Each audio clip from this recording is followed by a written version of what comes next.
Hi. Okay, bit of a interesting chat today, I think, but this has been lying around and I haven't shown you this one yet. This very, very secret stealth fighter that the USA doesn't publicly admit to having. And right about now, I'm hearing a lot of you gasp. No, this is not. This is just a fictional aircraft called the F-19, and it came from a game which I actually played on computer 1991. Spent a lot of hours playing this new flight simulator game. Now, I'm not actually sure if both the model and the game came from something slightly earlier, maybe some story or something. Some of you, I'm sure, will know. But an interesting model. Aerodynamically, I have my doubts about it. But and I didn't build this one. I got this as a built model from someone, and I'm quite glad I did because it's quite a unique and interesting thing. But I missed the opportunity to do that on April the 1st. Take a look at that. I haven't spoken about this either. If I gave you 20 guesses as to what happened to that Spitfire, I doubt you will guess. But if you're a little bit knowledgeable about New Zealand, you might guess, and that is earthquakes. So some years back we had some fairly big earthquakes, and one of my model shelves got tipped over completely. Many things got tipped over. One of my shelves that carried a lot of my good models tipped over and smashed. This Spitfire was in the shelf, and as the shelf fell forward, this Spitfire fell forwards out of it, and then the shelf smashed it against the wall. And this one took the brunt of the damage of all of them, got absolutely smashed to smithereens in between the shelf and the wall due to the earthquake. So I still wanted to mount that as my earthquake Spitfire. What I do want to talk about today is perfection and larger models. So now you know that I've spoken about the Harvard, and I love the Harvard, and I do wish they would do bigger scale ones. I'd love if they did a 1/24th. So some years back, Kittyhawk, a new company at that time, did a 1/32nd, and I was obviously over the moon that they had done this. I went and got two of them. I've hence sold one of them. I haven't touched it in a number of years, but I was doing a lot of work on it. I installed the upper surface of the center section of the wing so that you then see that there, and I'm doing the stringers and formers inside the center section for the fuel tanks, and I'm doing a bit of detailing there, and I've done a whole lot of detailing around the bulkheads and detail around the back there. But, and this you must somewhat preempt with newer kit manufacturers, which you do see currently with Meng and others, although I don't commonly analyze them anymore. I just happen to have recently built a Meng Mustang, which is far, far, far inferior to this. This was pretty good, but it wasn't good enough. So now I know the Harvard very well, and soon after getting the kit, I was analyzing all the parts of it and realized all the shortcomings, incorrect shapes in certain areas, and I'm not going to go into a kit review of this one. So I was very disappointed. So nice to have a 1/32nd Harvard, and so disappointed that it wasn't going to be the highly impressive thing that I wanted it to be. The 1/48th monogram is far more accurate than this by a long shot. But of course, this one then has a little bit more detailing because it's bigger. You can fit in more detailing. And I'm doing a whole bunch extra, opening the baggage compartment. These are hydraulic lines. Yes, hydraulic lines. Camera doors, and so on and so on. But I got a little bit tired of the whole thing because it wasn't accurate, and I was getting annoyed with it. I've done the pinning of the elevators and so on, but that sort of leads me into when you have a model, when you have a bunch of models, but some of them are your really good ones, either due to topic, like in my case, the Harvard is my favorite topic, but there isn't anything better than the monogram kit. Or at least there isn't anything better than any of the 1/48 kits. There's a few, and they're all about equal for different reasons. But things like the 1/32 Tamiya, F14, F15, F16s, the big Airfix stuff, the 1/24ths. And so I have this one, this 1/24th Typhoon, which is somewhat of an anomaly in my collection. I sold many of my larger kits simply due to space and stash size. But I have this one, and I'm going to do a very nice Typhoon. Now, it's a huge box, although not that much bigger than the original Spitfire, which I built in about 1983. I've built the 1/24th Mustang, the initial release by Airfix. And if I look at it now, if I hold it in my hands, it's not huge. It's big, but it's not a huge model. This one will be somewhat bigger. It's got a whole lot more parts. But it's way more perfectionistic than those earlier Airfix releases. And I don't have any of the 1/32 Tamiyas anymore. I sold them. Not because of being unhappy with the kit, just due to place to even store these things. Even this one, zero space on any shelf anywhere. Only space would be hanging on the ceiling.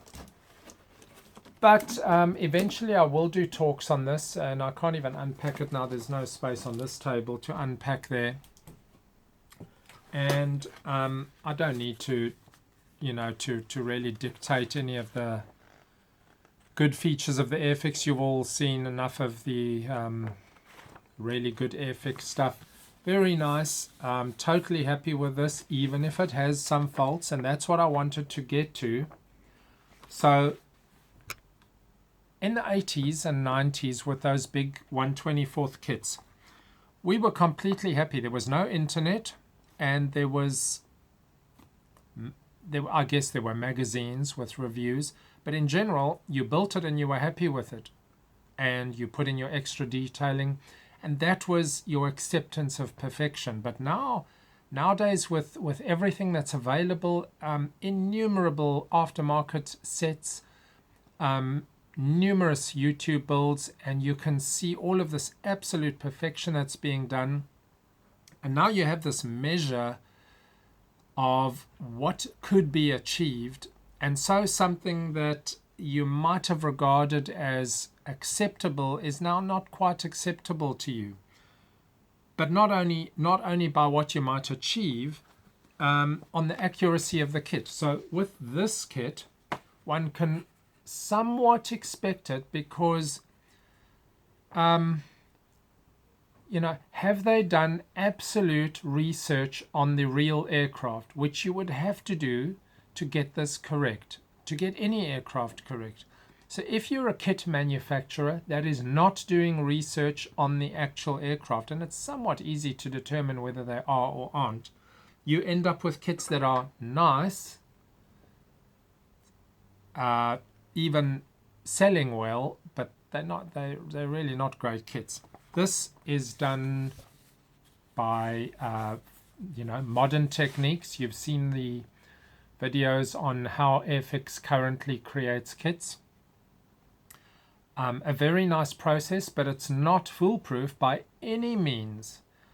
They do attempt to put in the research on the topics that they choose where possible. They use nice current techniques for assembly and part fit and all that sort of thing, but they're far from perfect. So this, I know there are faults with this one, and I'm not expecting perfection. I'm just expecting way better than anything that existed previously. So we will be looking at that as time goes on. It's not on the workbench at the moment. For all of the kits that I have and all of the perfection that I might be doing, this would probably come close to the best that I would be doing on a kit, because there's just so much detail. But same as on the Spitfire I built the engine in. On the Mustang I didn't. Mustang was closed up, and I'm glad I didn't put the engine in. On the Spitfire, that was my first one. It was sort of these removable panels, elevators up, down, ailerons can rotate or swivel. But maybe when you're in your teens, that's still nice. But there's absolutely no point to having any moving parts on a kit, because nobody's going to sit there toggling them. So as nice as the engine is in this kit, it's best to not have it in the kit unless you're building the kit with everything open. And building everything open sort of detracts from the overall image of the complete airframe. Now that's not to say I'm motivating any open builds. Open builds are great. I'm just saying that if you are looking at the focus being on the airframe, it's better to have that engine as a separate model. It's such a nice model to have so much of it hidden inside a partially closed cowling, or even a 75% closed cowling. I still have the Mustang's engine. Actually, I haven't built that, and on this one I will certainly be closing up my airframe completely and trying to put all of the items that can be built separately. I would like to do so. On looking through this kit, it does have so much of its content sort of lending towards its structure. So there's so much that you could build out, the whole cockpit and frame assembly, but then that means you'd have to be building equivalent sheet plastic parts to fit in, to take the place of these framework parts, which I'll probably end up doing, because it'll be very nice to display that cockpit tub and framework and spars assembly as a separate item. Do I have anything similar to this? I have the 1/32 Thunderbolt P47, which is by Trumpeter, and which I regard as a very, very high quality kit. But I don't know the P47 well enough to spot by eye any faults in its molding, any faults in its design or features, whereas I can spot that almost immediately on the T6. Neither do I know the Typhoon well enough to simply spot anything that may not be perfect. But there's enough builders and enough reviews out there, and I think enough people that have actually done it, so that's easy enough to research on YouTube. But does perfection then mean, and I think it does mean that for me, that I've been getting to do more of the average builds and less of the perfection builds, because I'm holding off for the right time to do these best builds. The P47 I'm not holding off on. I will be doing that possibly next year. This one I'm not sure. This is a bit of a bigger job, although it'll be easier if I leave out so much of it. So I could make good progress on the airframe, but it's not scheduled for this year. although it's probably worth a look this year to gather what may and may not be done. I'll have to clear a table completely for that. So when you have your and I should say I'm definitely not implying that perfectionist builds are the 132nd and the 124th builds, but they are the ones that have the most parts and lend towards that. But you could do absolutely incredible work on 148s and even 172nd. But I'm interested to hear how you have found what has happened with your builds that you planned to do perfectionist builds on.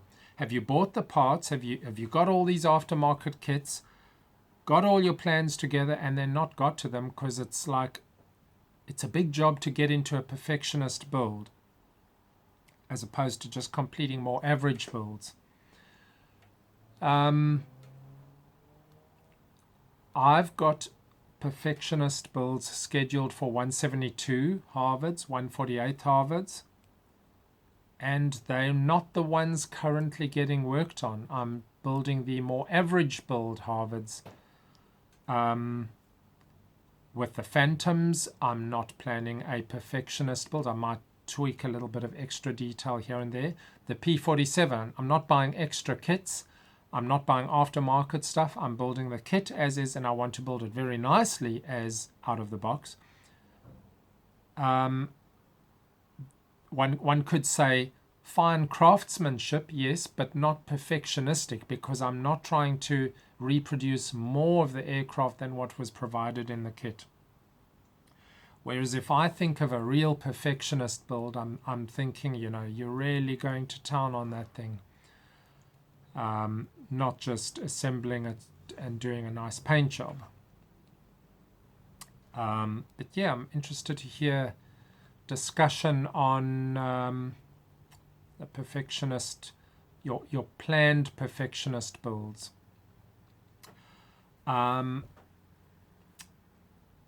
The link that I have in most of my videos to the Facebook page, got a couple of people that have started posting pics there. Please do.